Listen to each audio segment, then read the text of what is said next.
Monsieur, prenez votre fils et partez immédiatement, murmura Rebecca, la réceptionniste de l'hôpital, les yeux remplis d'effroi, tandis qu'elle regardait nerveusement les couloirs vides derrière moi.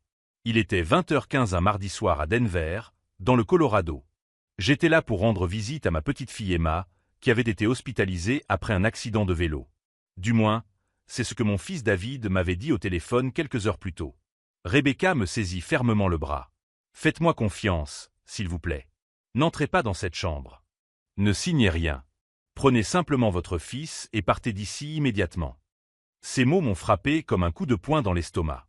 Je m'appelle William Morrison et, à 62 ans, j'ai déjà vécu beaucoup de choses dans ma vie. J'ai perdu ma femme Margaret il y a 3 ans dans un accident de voiture. J'ai bâti une entreprise d'ingénierie prospère à partir de rien. J'ai surmonté les trahisons de partenaires et des crises financières qui auraient brisé des hommes plus jeunes. Mais je n'aurais jamais imaginé me retrouver dans le hall d'un hôpital, alerté par une inconnue d'un danger qui semblait concerner mon propre fils. « Que se passe-t-il, Rebecca » ai-je demandé à voix basse, sentant mon cœur s'emballer. « Où est Emma ? Elle va bien ?» La réceptionniste a regardé autour d'elle une fois de plus avant de murmurer « Emma n'est pas hospitalisée ici, monsieur Morrison. Elle ne l'a jamais été. Mais 3 hommes vous attendent dans la chambre 212 depuis 2 heures. Et l'un d'eux a des documents portant votre signature. » Le sang se glaça dans mes veines. Signature. Documents. Des hommes qui attendent. Au cours des 6 derniers mois, David m'avait constamment mis la pression pour que je prenne ma retraite, que je transfère les actifs de l'entreprise, que je simplifie les choses tant que j'étais encore mentalement capable. Ce sont ses mots, pas les miens. Sa femme Rachel souriait toujours gentiment pendant ces conversations, mais il y avait quelque chose dans ses yeux qui me dérangeait. Une impatience mal dissimulée, comme si elle calculait quelque chose que je ne pouvais pas comprendre. « Monsieur Morrison » a poursuivi Rebecca, d'une voix encore plus basse. J'ai entendu une partie de leur conversation lorsqu'ils ont apporté le café. Ils ont parlé d'un « accident » qui devait se produire après que vous ayez signé les papiers. Quelque chose à propos de ne laisser aucune trace. Mon esprit a commencé à traiter l'information avec la froideur d'un ingénieur analysant un projet défectueux. Tous les signes étaient là. Les visites de plus en plus rares. Les questions sur mes projets concernant mon héritage. L'insistance pour que je me retire de l'entreprise. Et maintenant ça. Un piège soigneusement planifié, utilisant ma propre petite fille comme appât. C'est à ce moment-là que j'ai entendu le son lointain des sirènes qui se rapprochaient. Rebecca pâlit encore plus. Ils arrivent. Quelqu'un a appelé une ambulance pour la chambre 212. Elle sera là dans 5 minutes. Le puzzle s'est parfaitement assemblé dans mon esprit. Il ne prévoyait pas seulement de me voler. Il prévoyait de me tuer et de faire passer cela pour un accident médical. Un vieil homme qui a eu une crise cardiaque après avoir signé des documents importants. Naturel. Sans soupçon. Rebecca, dis-je en la regardant droit dans les yeux. Avez-vous des enfants ? J'ai une fille de 8 ans, répondit-elle, perplexe. Alors vous comprenez qu'un père ferait n'importe quoi pour protéger sa famille. Même si cette famille s'est retournée contre lui. Les sirènes devenaient de plus en plus fortes. Je pouvais entendre des voix provenant du couloir du 2e étage. Des voix familières. La voix de mon fils coordonnant quelque chose qui, selon lui, serait ma destruction finale. Mais David a commis une erreur cruciale. Il a sous-estimé l'homme qu'il avait élevé. Si vous aimez cette histoire de trahison familiale, n'oubliez pas de vous abonner à la chaîne, car ce que j'ai découvert ensuite sur mon propre fils allait tout changer pour toujours. Parce que parfois, quand vous pensez connaître quelqu'un parfaitement, la vie a une façon très cruelle de vous montrer à quel point vous vous trompiez. Et parfois, feindre d'être la victime est le seul moyen de découvrir jusqu'où va la trahison de ceux qui devraient vous aimer inconditionnellement. Les sirènes se sont arrêtées juste devant l'hôpital. À travers la vitre de l'entrée, j'ai vu 2 ambulanciers descendre d'une ambulance, transportant un brancard pliable et une trousse de secours. Ils ne semblaient pas pressés. C'était presque répété. Rebecca m'a de nouveau pris le bras. « Monsieur Morrison, s'il vous plaît. Ils savent que vous êtes ici. J'ai vu l'un des hommes là-haut vérifier 3 fois le parking à la recherche de votre voiture. » Mon esprit fonctionnait à toute vitesse, reliant des points que j'avais ignorés pendant des mois. David avait toujours été ambitieux, mais au cours des 2 dernières années, quelque chose avait radicalement changé. Après la mort de Margaret, il était devenu obsédé par ma stabilité mentale et mon bien-être. Rachel, ma belle-fille, s'était montrée particulièrement attentionnée ces derniers temps. Elle me posait sans cesse des questions sur mes médicaments pour la tension, suggérait que je pouvais être confus au sujet des affaires, insistait pour que je me détende et laisse la famille s'occuper de tout. Maintenant, je comprenais. Ce n'était pas de la tension. C'était de la préparation. Rebecca, murmurai-je, tu as dit que tu les avais entendus parler d'un accident. Quel genre d'accident? Elle hésita, regardant nerveusement l'ascenseur. Quelque chose à propos d'un mauvais médicament. Ils ont dit qu'un homme de votre âge, soumis à un stress, pouvait facilement avoir une réaction indésirable. Surtout s'il prenait les médicaments à une dose incorrecte. Mon sang se glaça. 3 semaines auparavant, Rachel avait gentiment proposé d'organiser mes médicaments dans l'un de ses piluliers hebdomadaires. Pour être sûr que papa prend tout correctement, avait-elle dit avec ce sourire doux et faux. Au cours de cette même période, David avait insisté pour que je lui transfère la gestion quotidienne de Morrison Engineering. Juste jusqu'à ce que tu te sentes mieux, papa. Tu mérites de te reposer. J'avais résisté, mais je commençais à y réfléchir. Peut-être avait-il raison. Peut-être avais-je vraiment besoin d'aide. Quel idiot j'ai été. Les portes de l'ascenseur se sont ouvertes dans le hall et David est apparu. Même à distance, je pouvais voir qu'il était agité, vérifiant constamment son téléphone portable. Il regarda autour de lui dans le hall jusqu'à ce que ses yeux rencontrent les miens. Pendant une seconde, je vis quelque chose sur son visage que je n'avais jamais remarqué auparavant. Ce n'était pas de l'inquiétude filiale. C'était de l'impatience froide et calculatrice. Comme si j'étais un problème technique qui prenait trop de temps à résoudre. Il s'avança vers moi avec un sourire forcé. « Papa, je suis content que tu sois là. Emma va bien, mais les médecins veulent faire quelques examens supplémentaires. Ils ont besoin que tu signes des formulaires d'autorisation. » Quel genre de formulaire, David? Tu sais comment ça se passe dans les hôpitaux. Beaucoup de paperasse. Autorisation de traitement, responsabilité financière, ce genre de choses. Rachel est en haut avec Emma en ce moment. Chaque mot sortait naturellement, mais il y avait quelque chose de mécanique dans sa façon de parler. Comme s'il suivait un script. Les ambulanciers nous ont dépassés pour se diriger vers l'ascenseur. David leur a fait signe comme s'ils étaient de vieux amis. L'un d'eux a fait un signe discret de la tête. À ce moment-là, tout s'est parfaitement mis en place dans mon esprit. L'hôpital. Les documents. Accident. Les ambulanciers qui connaissaient déjà mon fils. Ils avaient tout planifié méticuleusement. Je monterai à la chambre 212, je signerai les papiers transférant tout à David, puis j'aurai une urgence médicale juste après. Les ambulanciers étaient déjà prêts. La cause du décès serait une crise cardiaque provoquée par un mauvais traitement médicamenteux, aggravée par le stress lié à l'inquiétude pour sa petite fille hospitalisée. David hériterait légitimement de tout. Rachel deviendrait une veuve riche. Et je deviendrais une statistique médicale de plus, celle d'un homme âgé qui n'a pas su gérer le stress d'une situation familiale. Le plan était presque parfait. Presque. David, dis-je calmement, où se trouve Emma exactement en ce moment? Il hésita une fraction de seconde. Dans la chambre 212, bien sûr. Pourquoi cette question? Parce qu'Emma est à Los Angeles avec son amie Jessica depuis 2 semaines. Je l'ai moi-même conduite à l'aéroport. Le visage de David pâlit. Sa mâchoire se crispa, le même tic nerveux qu'il avait depuis son enfance lorsqu'il était pris en flagrant délit de mensonge. Papa, tu dois être confus. Le stress, l'âge, tu as peut-être oublié. Oublié? Ou bien tu me mens, mon fils? À ce moment-là, Rachel apparut dans le hall, marchant rapidement dans notre direction. Elle arborait ce masque d'inquiétude maternelle que j'avais appris à détester. William, Dieu merci, tu es là. Emma te demande. Rachel, dis-je en la regardant droit dans les yeux, Emma est à Los Angeles. Elle cligna plusieurs fois des yeux, puis regarda David avec une panique à peine dissimulée.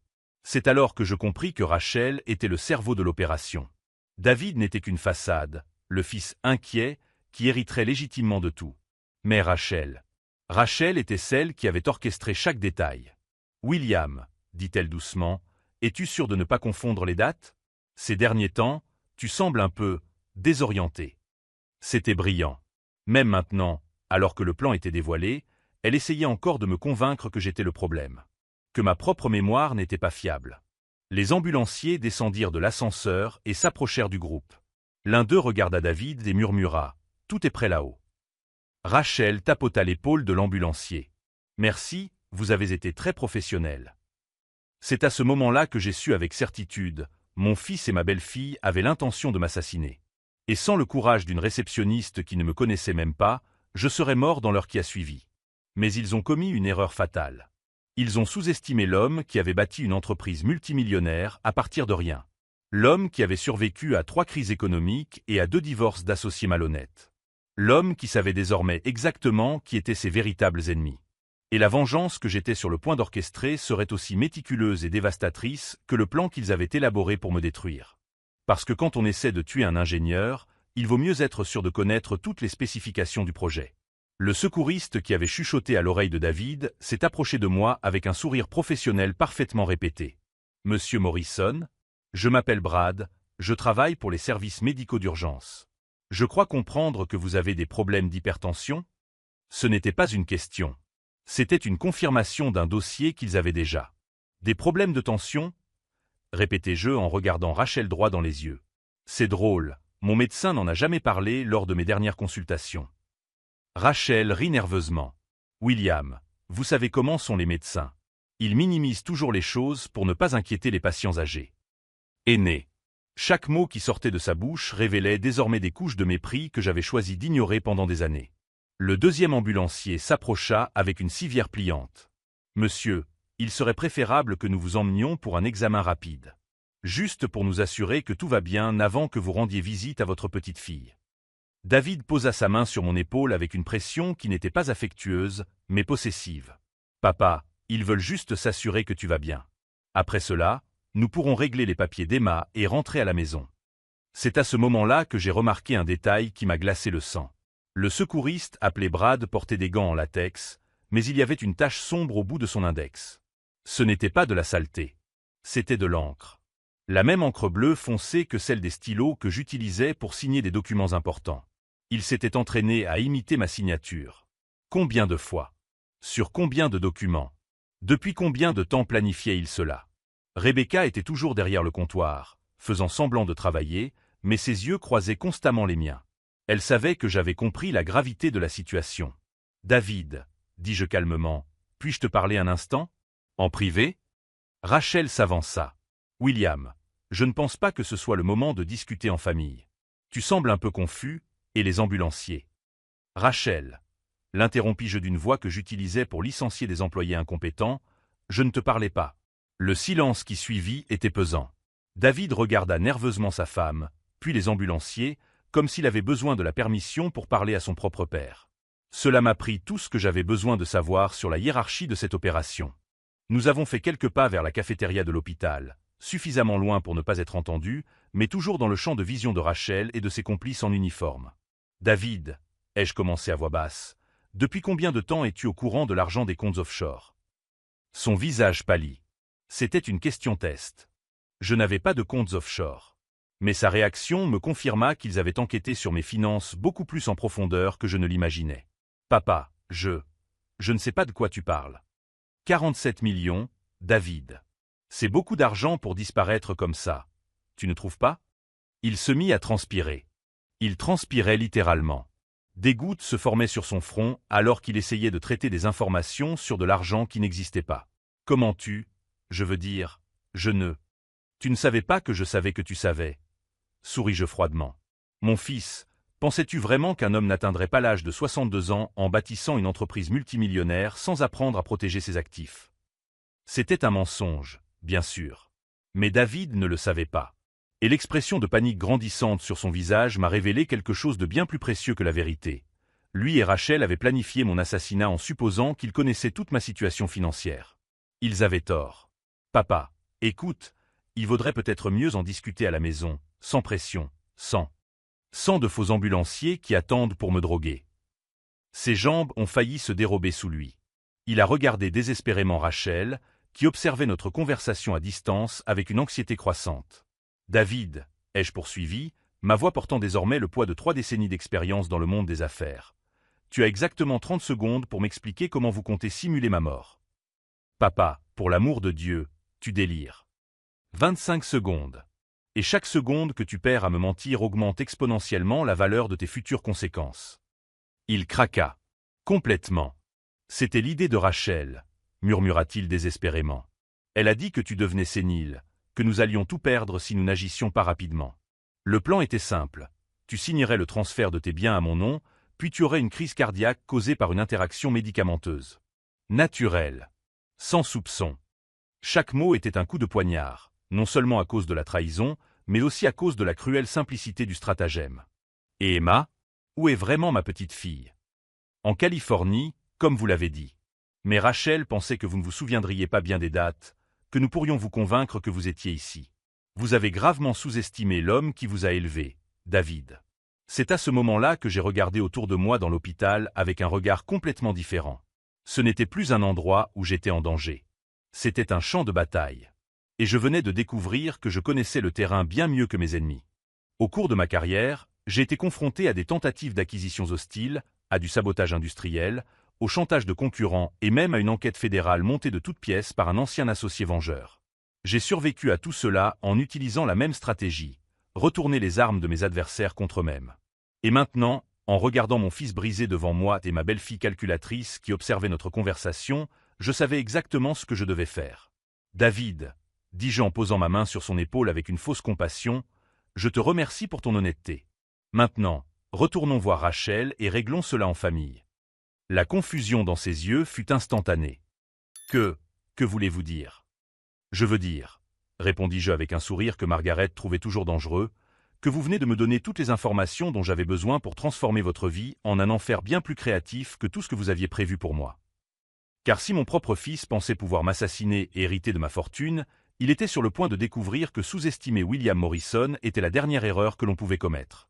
Et la leçon que j'étais sur le point de lui enseigner serait aussi dévastatrice qu'éducative. Certains parents protègent leurs enfants des conséquences de leurs actes. D'autres, comme j'étais sur le point de le devenir, veillent à ce que ces conséquences soient inoubliables. Nous sommes retournés vers Rachel et ses complices en uniforme.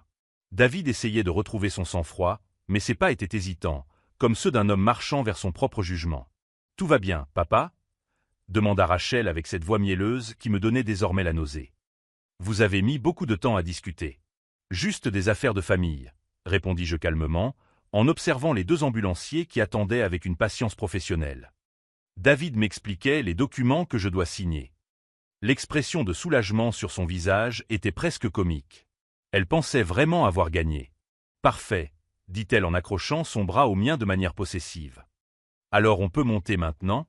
Les médecins attendent. » C'est à ce moment-là que j'ai pris la décision la plus importante de ma vie. Je l'ai regardé droit dans les yeux et j'ai souri. Pas un sourire de résignation, mais le même sourire que j'utilisais lorsque je concluais des affaires de plusieurs millions de dollars. Bien sûr, Rachel. Finissons. Pendant le trajet dans l'ascenseur, j'ai observé chacun des présents. Brad, l'ambulancier, vérifiait nerveusement son téléphone portable. Le deuxième ambulancier, dont je ne connaissais toujours pas le nom, avait une posture trop rigide pour quelqu'un en service d'urgence réel. David évitait complètement mon regard. Et Rachel. Rachel dégageait une assurance qui me disait exactement à quel point elle avait planifié cette opération. « William » murmura-t-elle tandis que l'ascenseur montait, « je veux que tu saches que tout cela est pour ton bien. David et moi voulons simplement que tu passes tes dernières années en paix. »« Quelle attention » murmurai-je, remarquant qu'elle parlait déjà de moi au passé. La chambre 212 était une suite privée donnant sur le parking. Sur la table d'appoint, il y avait un dossier de documents organisés avec une précision militaire. Des stylos de couleurs spécifiques. Un petit enregistreur numérique. Et 3 hommes en costume qui n'étaient manifestement pas des médecins. « William Morrison » dit l'homme le plus grand en tendant la main. « Je suis Richard Kane, du cabinet d'avocats Kane et Associates. Nous avons apporté quelques documents importants à votre intention. » Je lui ai serré la main, remarquant la fermeté calculée de sa poigne. « Quels documents, monsieur Kane ?» Les documents de transfert de la direction de Morrison Engineering à votre fils, ainsi que quelques modifications à votre testament, compte tenu de votre état de santé récent. Mon état de santé. Ils avaient inventé un état de santé pour moi. David finit par prendre la parole. « Papa, avec ton hypertension et les épisodes de confusion que tu as eus ces derniers temps, nous pensons qu'il vaut mieux simplifier les choses. » Des épisodes de confusion. Brillant. Ils étaient en train de construire un faux historique médical en temps réel. Quels épisodes, David? Rachel s'est avancée. William, tu te souviens la semaine dernière, quand tu as posé 3 fois la même question au sujet du même projet. Ou quand tu as oublié où tu avais garé ta voiture au centre commercial. Des mensonges parfaits. Des situations qui auraient pu arriver à n'importe qui, mais présentées comme des preuves de déclin mental. Monsieur Kane ouvrit le dossier. Si nous pouvons commencer par le document de transfert des pouvoirs administratifs. C'est alors que j'ai réalisé qu'ils avaient dépassé toutes mes attentes. Ce n'était pas seulement un plan pour me tuer. C'était un plan pour me destituer légalement d'abord, en établissant des précédents médicaux et juridiques qui justifieraient toute action future. Si je mourais dans cette pièce, ce ne serait que la conclusion logique d'un homme qui avait déjà perdu ses facultés mentales. Bien sûr, dis-je en prenant le premier stylo. Mais avant, puis-je poser une question? Bien sûr, répondit Kane. Dans quelle banque comptez-vous déposer les montants des virements? David et Rachel échangèrent un regard. Kane hésita une seconde. Cela serait déterminé ultérieurement, sur la base de conseils financiers appropriés. Je vois, dis-je en étudiant le document. Et Emma? Comment s'inscrit-elle dans ce transfert de biens? Emma? Rachel semblait sincèrement perplexe. Ma petite fille. La raison pour laquelle je suis ici. Le silence qui suivit était révélateur. Ils avaient complètement oublié le mensonge qui les avait amenés là. Kane se reprit le premier. Monsieur Morrison, je pense qu'il y a une confusion. Vous êtes ici pour un examen médical de routine. 3 versions différentes du même mensonge en 5 minutes. Des amateurs. Je commençais à signer le premier document, remarquant que tout le monde se détendait visiblement. Mais tandis que ma main bougeait le stylo, mon esprit tournait à plein régime. Au cours de ma carrière, j'avais développé une méthode spécifique pour faire face aux tentatives d'acquisition hostiles. Tout documenter, créer des redondances et toujours avoir une stratégie de sortie que les attaquants n'avaient jamais envisagée. Et à ce moment-là, réalisant que j'étais victime de la prise de contrôle d'hostile la plus personnelle de ma vie, j'ai décidé d'appliquer exactement la même stratégie. Voilà, ai-je dit en remettant le document signé. Et maintenant? Le deuxième document était encore plus précis. Transfert complet de tous les comptes bancaires de l'entreprise à David, avec Rachel comme co-signataire. Tout en signant, j'ai demandé avec désinvolture. Au fait, avez-vous vérifié les registres de Morrison Engineering au cours des 6 derniers mois? Pourquoi cette question? A répondu David trop rapidement. Simple curiosité. Il y a eu quelques mouvements intéressants que vous devriez connaître avant de tout reprendre. Kane se pencha en avant. Quel genre de mouvement? Des investissements offshore. Des contrats avec des filiales européennes. Rien d'illégal, bien sûr, mais complexe. C'était un mensonge, mais l'expression de panique grandissante sur leur visage me confirma qu'ils n'avaient pas fait preuve de la diligence requise. Ils étaient en train de voler une entreprise sans même savoir ce qu'elle valait ou ce qu'elle devait réellement. Rachel murmura quelque chose à l'oreille de David. Il acquiesça et s'approcha de Kane. Pendant qu'ils chuchotaient entre eux, les ambulanciers se positionnèrent discrètement plus près de la porte. Ce n'était pas un placement fortuit. C'était une stratégie de confinement. Monsieur Morrison, dit finalement Kane, nous ferions peut-être mieux d'en finir rapidement. Vous devez être fatigué. En fait, je me sens très bien, répondis-je en signant le 3e document. Mieux que je ne me suis senti depuis des mois. L'ironie était parfaite. Plus il se rapprochait de mon assassinat, plus je me sentais alerte et énergique. C'est alors que Brad, l'ambulancier, passa à l'action. Monsieur Morrison, que diriez-vous de vérifier votre tension artérielle avant de continuer? Juste pour nous assurer que tout va bien. Il s'approcha avec un tensiomètre et autre chose. Une petite seringue cachée derrière l'appareil. Bien sûr, dis-je en tendant le bras. C'est toujours bon de vérifier.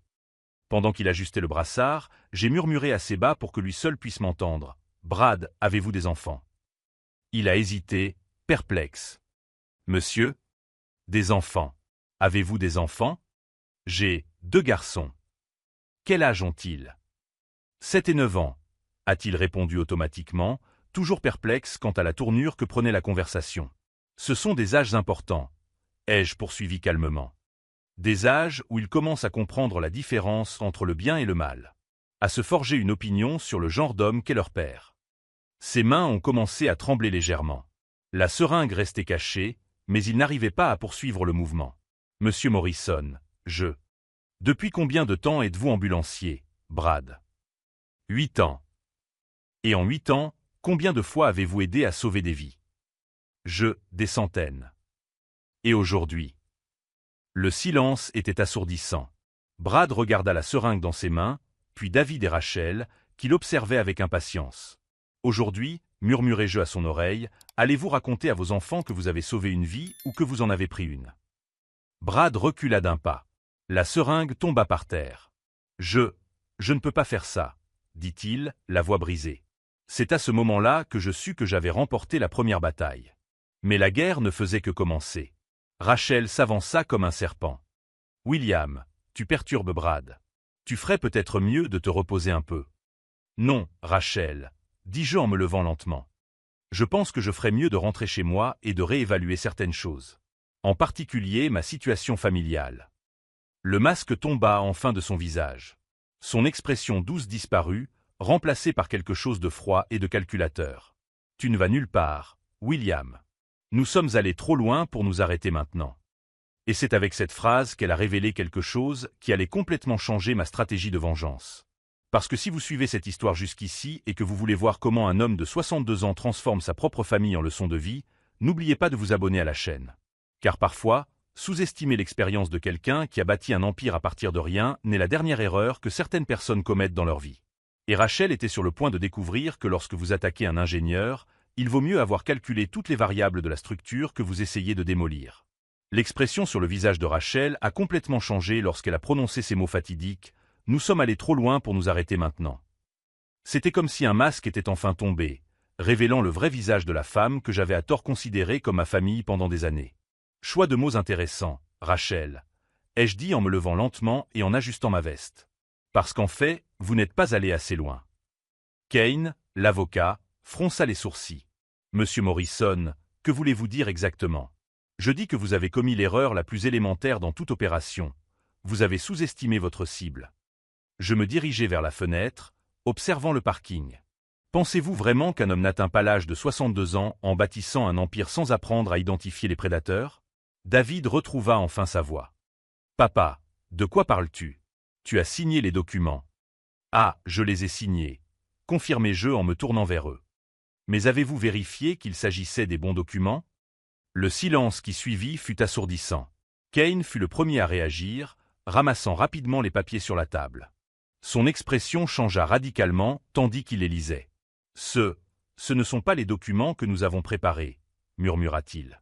Bien sûr que non, répondis-je calmement. Pendant que vous chuchotiez vos plans dans cette pièce, je remplaçais les documents. Les papiers que vous m'avez donnés me désignent désormais comme seul bénéficiaire de toutes les propriétés de David et Rachel Morrison, y compris la maison que vous avez achetée l'année dernière. Rachel pâlit. C'est impossible. Nous avons vérifié. Vous avez vérifié les bons documents. Vous n'avez simplement pas vérifié si je les avais remplacés par d'autres qui leur ressemblaient. Je souris froidement. Rebecca n'était pas la seule personne à avoir remarqué vos activités suspectes. C'est alors que Kane a découvert l'ampleur réelle du problème. Monsieur Morrison, ces documents portent un cachet notarial valide et ils ont été certifiés il y a 3 semaines par le même notaire que vous aviez l'intention d'utiliser. La différence, c'est que je suis arrivé le premier. J'ai pris mon téléphone portable. Vous voulez voir l'enregistrement de votre projet d'assassinat? Toute la salle s'est figée. David a commencé à transpirer abondamment. Enregistrement? A murmuré Rachel. Rebecca n'était pas seulement une réceptionniste serviable. Elle était mon informatrice pendant tout ce temps. J'ai montré mon téléphone portable où l'on pouvait entendre la voix claire de Rachel. Avec ça, tout sera à moi et quand le vieux se présentera, s'il se présente, il n'aura pas un centime à réclamer. David tituba. Papa, je ne savais pas qu'elle. Bien sûr que tu le savais, David. Tu es aussi sur l'enregistrement. Papa ne se doutera de rien. Il nous fait confiance. Tu te souviens de cette phrase? Kane tenta de reprendre le contrôle de la situation. Monsieur Morrison, même si vous aviez des enregistrements, cela n'invaliderait pas. Cela n'invaliderait pas quoi? Les plans d'homicide? La falsification de documents? Ou peut-être faites-vous référence au compte offshore que Rachel a ouvert à votre nom, Monsieur Kane? L'expression de terreur sur le visage de l'avocat fut instantanée. Comment avez-vous? Ce n'est pas possible. Comment ai-je pu découvrir cela? Kane, j'ai passé 30 ans à auditer des entreprises. Le suivi financier est littéralement ma spécialité. Je pris un autre papier dans la poche intérieure de ma veste. Banque de Nassau, compte numéro 759421. 50 000 $ déposés hier par Rachel Morrison, plus les 10 000 que vous avez reçus la semaine dernière. Rachel a essayé de courir vers la porte, mais celle-ci ne bougeait pas. C'est drôle, ai-je commenté, les portes de cet étage se verrouillent automatiquement à partir de 20 h. C'est une mesure de sécurité de l'hôpital. Vous nous avez tendu un piège, siffla-t-elle. Non, Rachel. C'est vous qui avez tendu un piège. Je l'ai simplement transformé en leçon de vie. Je regardais David, qui semblait être en train de faire une dépression nerveuse. Mon fils, veux-tu savoir quelle a été ta plus grande erreur?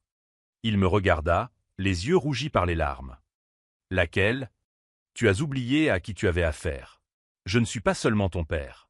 Je suis William Morrison, l'homme qui a transformé un petit bureau d'études en une entreprise de 40 millions de dollars.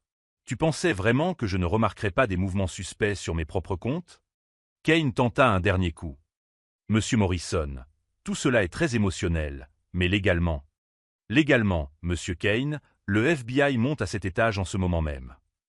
Je regardai ma montre. En fait, il devrait arriver dans environ 3 minutes. Comme par magie, le bruit des sirènes commença à se rapprocher de l'hôpital. Ce n'étaient pas des ambulances cette fois-ci. Comment? Murmura David. Parce que pendant que vous planifiez ma mort, je planifiais votre exposition. Rebecca n'était pas ma seule alliée. Je pris mon téléphone portable et montrai une liste de contacts. Jake Morrison, mon neveu, est agent fédéral. Carmen Morrison, ma nièce, est procureur fédéral.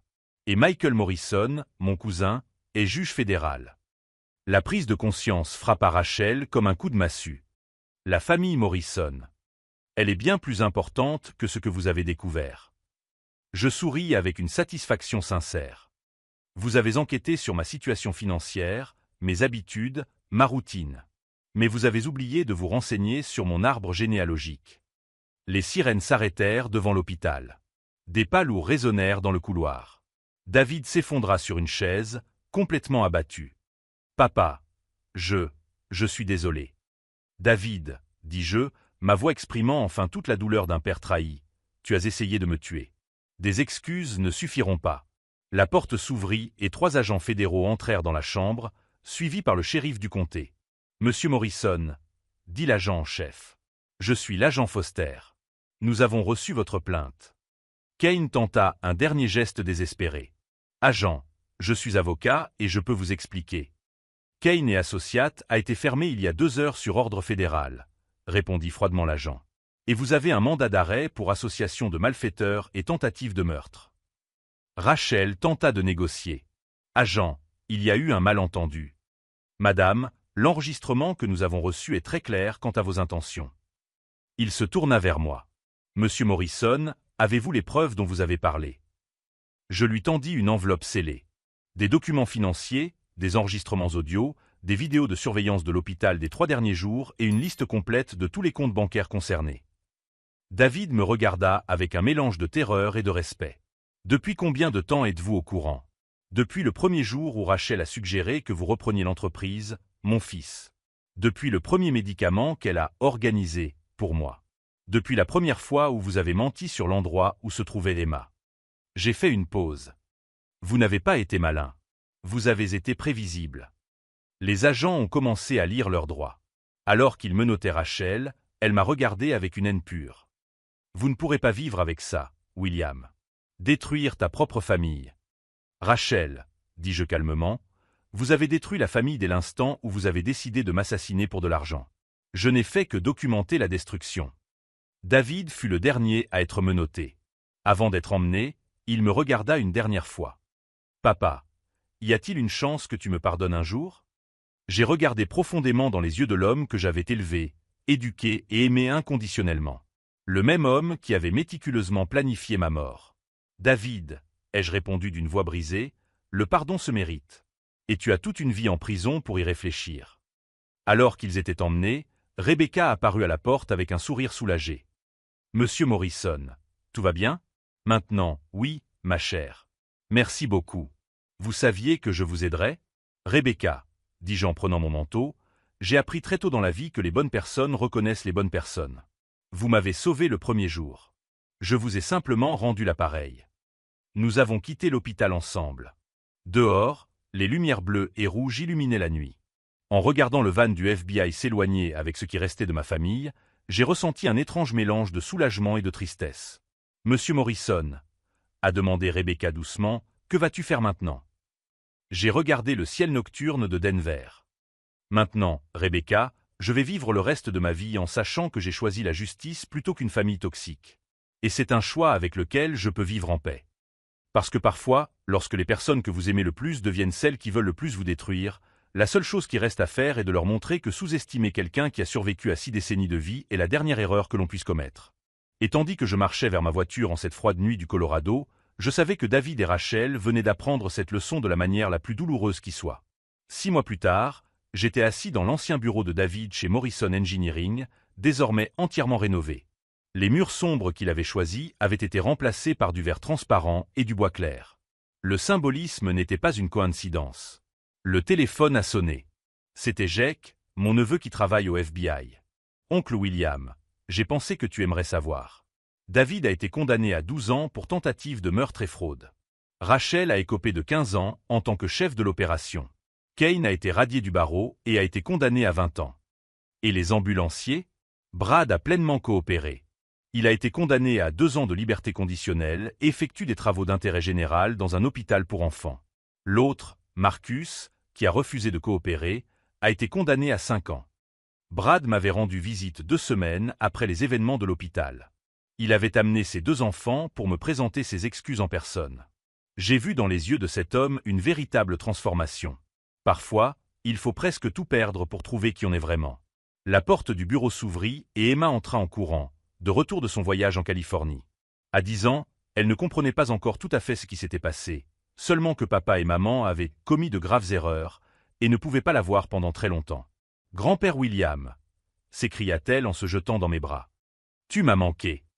Tu m'as manqué aussi, ma petite. » Rebecca, qui travaillait désormais comme mon assistante de direction après avoir quitté l'hôpital, entra juste derrière Emma. « Monsieur Morrison, l'avocate chargée de la garde, est ici pour la réunion finale. » Emma vivait désormais officiellement avec moi.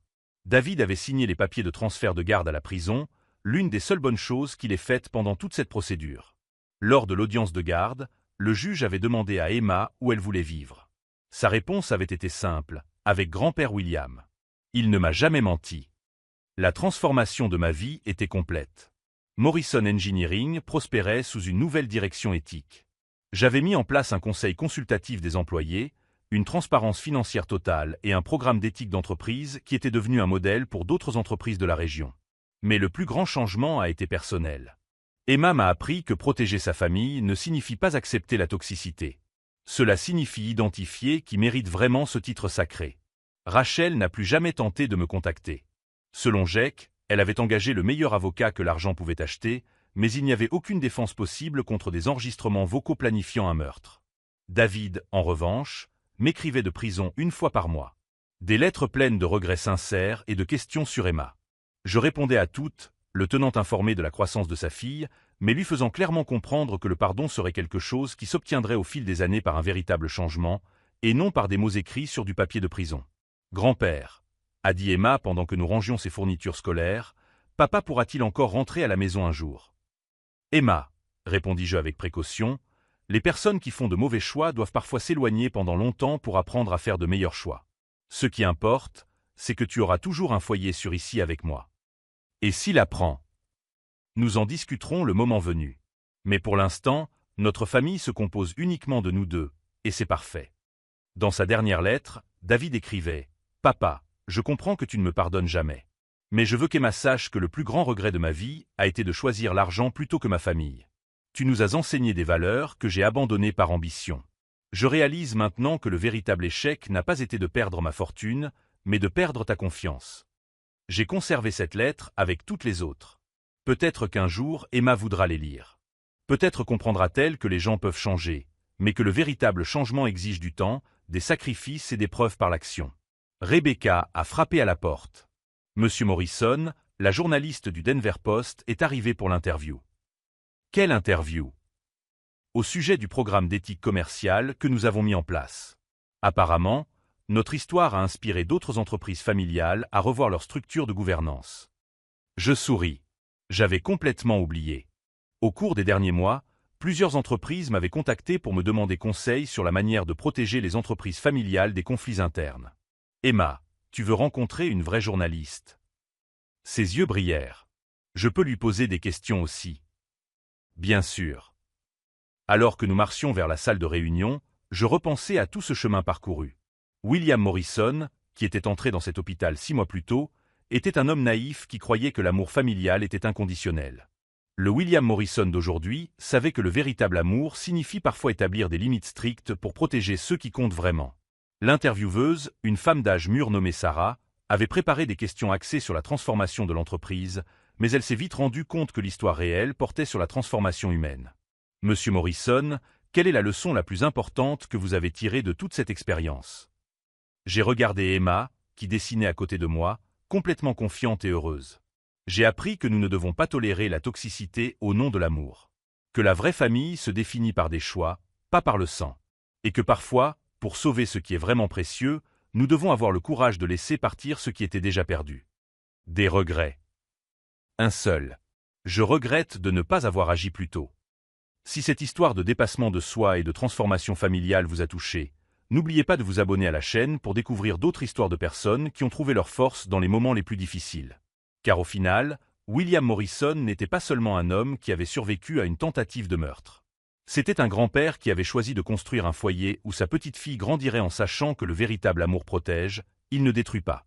Et cela, croyez-moi, est la plus importante des victoires.